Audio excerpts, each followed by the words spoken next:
It was Halloween night during my 8th grade year. That was the first time my friends and I decided we were too old to go trick-or-treating.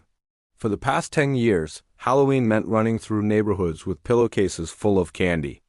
But that year, it felt different.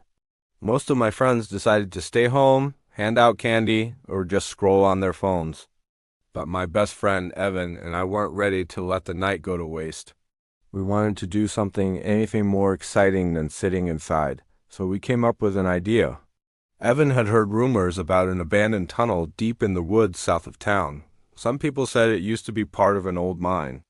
Others claimed it was just an unfinished storm drain. Whatever it was, no one ever went there after dark. That made it perfect for us. Evan got the directions from a friend of his who'd gone there once before. So, just after sunset, we grabbed our bikes and headed across town.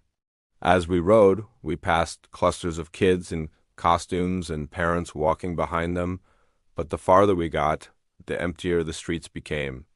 Soon, the houses disappeared completely, replaced by stretches of silent woods. When we finally reached the edge of the trees, we locked our bikes to a small maple tree and followed a narrow dirt path that led into the forest. It didn't even look like a real trail, just an uneven path beaten down by people who had gone exploring before us. The ground was muddy, tangled with roots, and several times we almost lost our way. Evan had brought the only flashlight, so I stayed close behind him as the light bounced across the trees. After what felt like forever, maybe 40 minutes of stumbling through the dark, we reached a small clearing. At the far side of it, the ground sloped upward, forming a low hill, and carved into that hill was a black gaping hole. "That's it," Evan whispered. We walked closer. The beam from the flashlight only reached a few feet in before the darkness swallowed it. The air felt colder near the entrance, and when we stepped closer, I noticed how quiet everything became. No wind, no crickets, just silence. Evan shined the light into the tunnel. It looked carved from rough rock, lined with dirt and hanging roots. Dust floated through the beam like tiny ghosts. That's when I turned around, glancing back toward the forest behind us. For a split second, I saw something move near one of the trees, a dark shape. It was gone before I could focus on it. My stomach twisted. "Hey," I whispered, "shine your light over there." Evan swept the beam across the woods, but nothing was there. "Just branches and fog. Probably a raccoon," he muttered. I wanted to believe that, so I didn't argue. We stepped into the tunnel. The air inside was cold and damp. Our footsteps echoed unnaturally loud, bouncing down the walls and fading into the darkness ahead. We walked for maybe 2 minutes before we both froze. There was a sound, a voice. It was faint like someone whispering, but the echo carried it straight to us. Evan aimed the flashlight deeper into the tunnel. The light hit nothing but blackness. We exchanged a look. No words, just a mutual understanding that we needed to leave. As we turned back toward the entrance, the whispers grew louder. I couldn't tell if they were getting closer or just echoing weirdly, but every hair on my body stood up. We started walking faster, then jogging. Evan's light flickered across the rocky walls, and I kept glancing over my shoulder, expecting to see something following us. But there was only darkness. We burst out of the tunnel and into the open air, gasping. That's when Evan froze. I followed his gaze and saw someone standing in the clearing, about 10 yards away. A man. He wasn't wearing a costume. He looked like an adult, maybe in his 30s or 40s, just standing there, half hidden in the shadows, facing us. The man took one slow step toward the tunnel. That was all it took. We ran. We tore through the woods, not caring which way we were going, just away. Branches whipped at our faces, and the beam from Evan's flashlight shook wildly. We didn't stop running until our lungs burned and the forest started to thin out. When we finally slowed down, both of us were gasping for air. Neither of us dared to speak for a full minute. Then Evan broke the silence. "You think he followed us?" I didn't answer. I just kept walking toward the dim glow of the streetlights in the distance. On the ride back into town, we tried to make sense of it. Maybe the man was part of a group using the tunnel. Maybe those voices belonged to other people working with him, or maybe He was waiting for someone like us to wander in. It's something that still makes my stomach turn even years later. Because if we had stayed inside that tunnel just a little longer, 10 seconds, maybe that man would have been standing at the entrance, blocking our only way out. And whatever he wanted from us, we would have been trapped inside that tunnel with him. It was late October, the kind of cool, gray time of year when the air smells faintly like wood smoke and the trees outside campus look half dead, half on fire. I was a sophomore then, living in a cramped dorm with my roommate, Mara.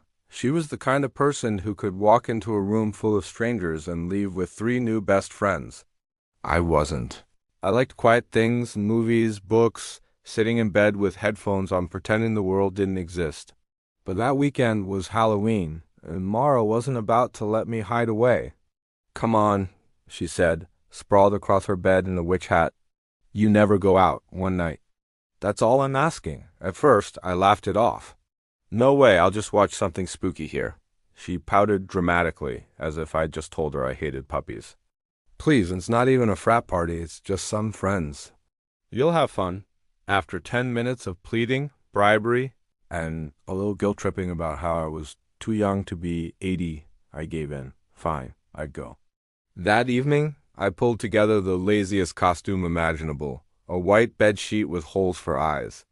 Mara called it tragically adorable. She went as a vampire, fake fangs, smoky eyeliner, the works. We ordered an Uber around 8. The driver barely said a word, which I appreciated.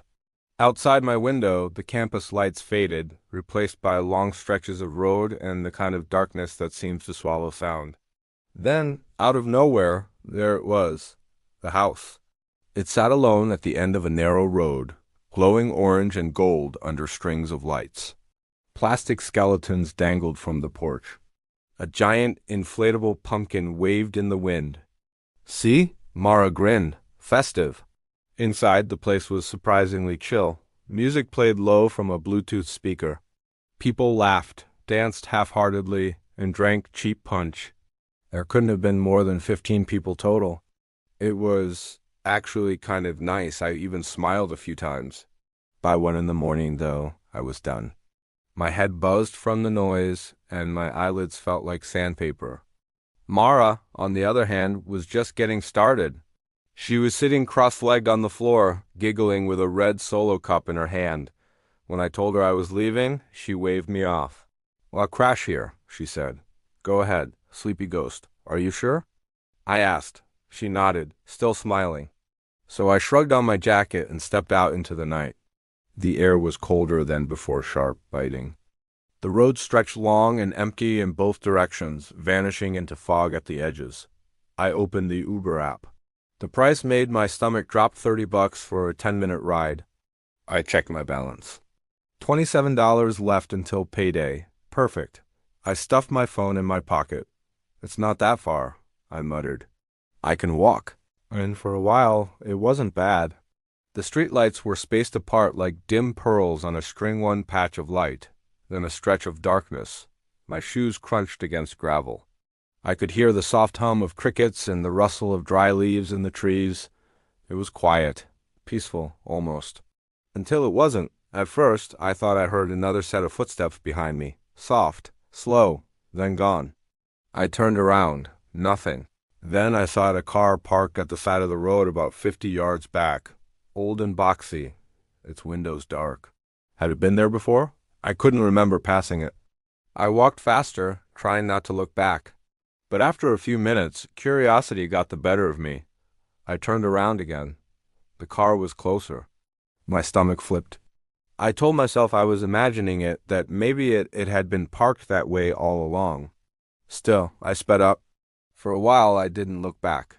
But then I heard the faint rumble of an engine. I turned.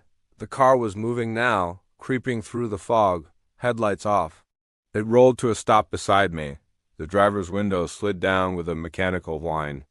A man leaned out, mid-30s maybe. Patchy beard, tired eyes that didn't blink enough. "Hey," he said, voice rough. "You okay?" "It's late to be walking out here." I forced a tight smile. "I'm fine, thanks." He nodded slowly, still watching me. His smile was small, but there was something off about it. Too polite, too still. "Come on," he said. "I'll give you a lift. Not safe out here." I shook my head. "Really, I'm fine." He didn't move. The smile faded. His eyes hardened. "You sure?" My pulse thudded in my ears. "Yeah," I said, louder this time. "I'm sure." The car rolled forward a few feet, matching my pace. I tried to stay calm, to act like it didn't bother me. But when the tires screeched suddenly and the engine revved, I froze. He opened his door. For one awful second, I couldn't move. Then headlights, bright, blinding, cutting through the fog from behind. "Another car?" The man hesitated, glancing back. Then he slammed his door shut, threw the car into gear, and sped off, tires kicking up gravel and mist. I just stood there, shaking. The second car slowed as it reached me. The window rolled down, and a familiar face leaned out, a guy from the party, wearing the same cheap devil horns. I didn't even know his name. "You okay?" he asked.